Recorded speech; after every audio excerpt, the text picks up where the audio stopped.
Nah, yang pasti kalau buat saya dibandingkan misalnya Pak Gibran jadi maju gitu, Mas Gibran gitu ya. Ya saya pilih Ganjar sama Mahfud lah, karena lebih teruji kan. Anda jadi wali kota baru 2 tahun 3 tahun kan belum teruji. Ini urus negara loh, mau jadi presiden loh.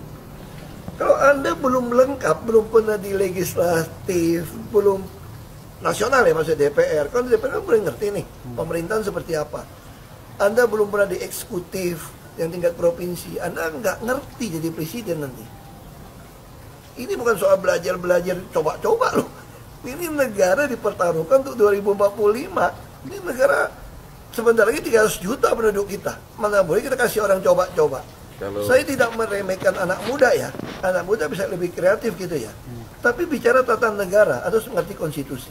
Saya tidak mau anak cucu saya harus nunggu sekian tahun lagi, nunggu lagi mundur. Males sudah. Jadi kita nggak usah coba-coba deh. Jadi Pilpres 2024 ini kalau kata gue adalah pertarungan koruptor versus rakyat. Lingkaran para mafia pangan, mafia kesehatan, kartel minyak, dan oligarki yang sepertinya ada di kubu Anies dan Prabowo itu bakalan berjuang mati-matian supaya Ganjar dan Mahfud MD ini kalah. Karena posisinya mereka terancam kalau sampai Ganjar menang Pilpres. Yang pertama, mereka pasti nggak bakalan bisa nego take and give. Karena ada profesor hukum di belakangnya Ganjar. Yang kedua, semua celah hukum suatu proyek strategis pemerintah pasti bakalan di cross check ulang oleh Mahfud MD. Apakah ngerugiin negara ataupun menguntungkan negara. Jadi, perjuangan memenangkan Ganjar dan Mahfud MD ini emang nggak gampang. Ganjar Mahfud itu sosok yang menyeramkan bagi para pejabat kotor dan orang-orang culas. Apalagi ngelihat keadaan sekarang, Prabowo itu di-backingin sama penguasa. Tapi ya apa boleh buat lah. Kita tetap harus berjuang. Tahun 2014 juga Prabowo dibantu penguasa. Dan tetap kita yang sukses memenangkan Pak Jokowi. Sekarang juga kita pasti bisa. Karena Ganjar Mahfud itu didukung oleh rakyat. Ngelihat pilihan yang ada, sepertinya nggak ada pilihan lain. Kalau lu cinta Indonesia dan mau apa yang dikerjain oleh Pak Jokowi dilanjutkan dengan baik, ya kita sama-sama berjuang menangin Ganjar Mahfud. Saya kira Pak Mahfud ini pilihan bagus ya untuk Mas Ganjar dan bagus buat rakyat. Kenapa? Karena rakyat diberikan pilihan cawapres yang berbobot, berkelas kalau kata saya. Ya, cawapresnya sudah pernah jadi menteri, pernah hakim MK, pernah anggota DPR, komplit deh dia, berkelas deh.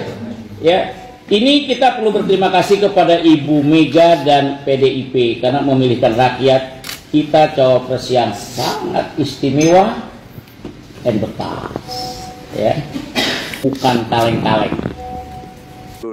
Gak bahaya tak? Ada banyak pertanyaan, kenapa seolah Anies dijegal dan dibenci oleh masyarakat? Simak sampai habis ya, agar tidak gagal paham. Sebenarnya nggak ada yang membenci Anies Baswedan. Kita semua sebagai warga DKI Jakarta mengenangnya karena telah meninggalkan atau pernah membangun tugu-tugu yang indah. Beberapa contohnya adalah instalasi bambu senggama dengan anggaran APBD 550 juta rupiah. Setelah beberapa bulan lapuk dan mengotori mata, lalu Anies mengganti dengan tugu batu koral dengan anggaran 150 juta. Lalu ada lagi tugu sepatu yang mungkin bertujuan untuk menunjukkan pada masyarakat DKI bahwa Jakarta adalah kota kreatif. Rekam jejak Anies selama memimpin DKI memang pantas dibanggakan, seperti sumur resapan di jalan. Sepertinya Anies sengaja untuk memanjakan warga DKI Jakarta yang sangat menyukai ajang off-road agar bisa melakukan aksinya di jalanan ibu kota. Dan yang tak kalah menarik, Anies pun menyulap kampung-kampung kumuh. Anies berpandangan untuk penataan kota, Anies tak perlu menggusur atau perbaiki kampung-kampung kumuh tersebut. Cukup dicat warna-warni, Anies sudah merasa bahwa kampung akan sangat begitu indah, berseri menawan hati. Beberapa kebijakan Anies juga out of the box yang sangat pro rakyat kecil. Salah satu contohnya dengan mengizinkan pedagang berjualan di badan-badan jalan. Bahkan menyediakan tenda-tenda bagi masyarakat untuk berjualan. Sampai pada akhirnya dibubarkan setelah wewenang penggunaan badan jalan dicabut oleh Mahkamah Agung. Kebijakan fenomenal Anies yang lain, Anies memiliki super tim, yaitu tim gubernur untuk percepatan pembangunan, yang banyak dikatakan sangat ahli untuk membuat Jakarta semakin maju, terbebas dari banjir dan kemacetan. Hal ini tentu saja juga membutuhkan anggaran yang luar biasa dan kinerja yang top markotop. Dan melalui peraturan gubernur nomor 16 tahun 2019, kini jumlah anggota TGUPP tak lagi dibatasi, bebas, boleh berapa saja. Mau ratusan orang juga bisa, dan ini dibiayai APBD pula, bukan dibayar pakai dana operasional gubernur seperti di era Jokowi ketika menjabat gubernur. Jadi dana operasional Anies Baswedan akan tetap utuh. Asik kan? Istimewa pokoknya. Dan yang tak kalah menarik, program normalisasi juga mandek di tahun 2018 hingga sampai berakhir masa jabatan Anies Baswedan. Walaupun di sini pendukung Anies bilang Anies yang membebaskan lahan, tapi faktanya Direktur Sungai dan Pantai Ditjen Sumber Daya Air Kementerian PUPR, Bob Arthur Lambogia, pernah menjelaskan normalisasi Sungai Ciliwung dilakukan sepanjang 33 km, tapi yang terrealisasi kala itu baru 16 km di tahun 2018. Realisasi itu sama sekali tidak mengalami perubahan apapun sejak 2018 hingga Anies lengser dari gubernur. Hebatnya lagi, saat seluruh Indonesia menggunakan nama rumah sakit, dia sendiri yang dengan penuh percaya diri menggantinya dengan nama rumah sehat. Tapi pada faktanya, Anies tetap menyebutnya rumah sakit, tidak rumah sehat seperti yang diinisiasikan.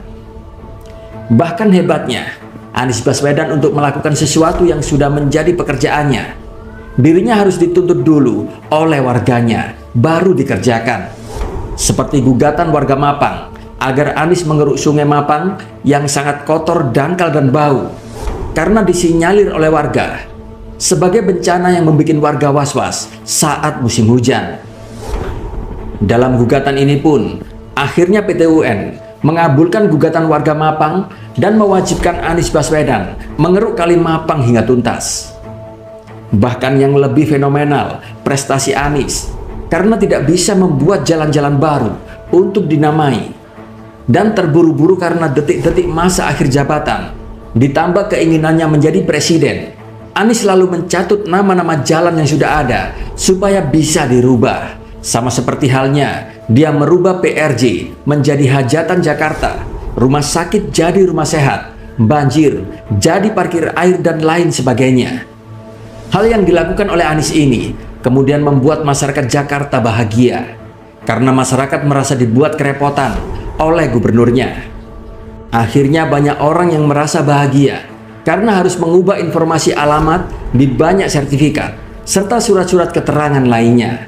Walau mereka tahu pergantian alamat di surat-surat berharga dan semacamnya tersebut tak akan bisa selesai dengan cepat. Apalagi yang terdampak atas pengubahan nama jalan ini tak cuma puluhan orang, bahkan ribuan kepala keluarga. Dari paparan di atas, sangat begitu jelas yang dikerjakan Anies bukan masalah krusial dari akar masalah di DKI Jakarta, yaitu banjir dan macet. Sebenarnya masih banyak prestasi-prestasi Anies yang bisa dipanen di Google. Tapi seperti itulah rekam jejak yang bisa ditawarkan oleh Anies. Dan kerennya di sini, para pendukung Anies Baswedan seperti tidak peduli. Yang penting Anies keren, hebat, dan santun. Walau secara data tingkat banjir dan kemacetan, pengangguran, dan kemiskinan DKI Jakarta di era Anies Baswedan memimpin malah semakin parah. Walaupun DKI sebetulnya sebuah provinsi yang punya anggaran paling gemuk. Hehe.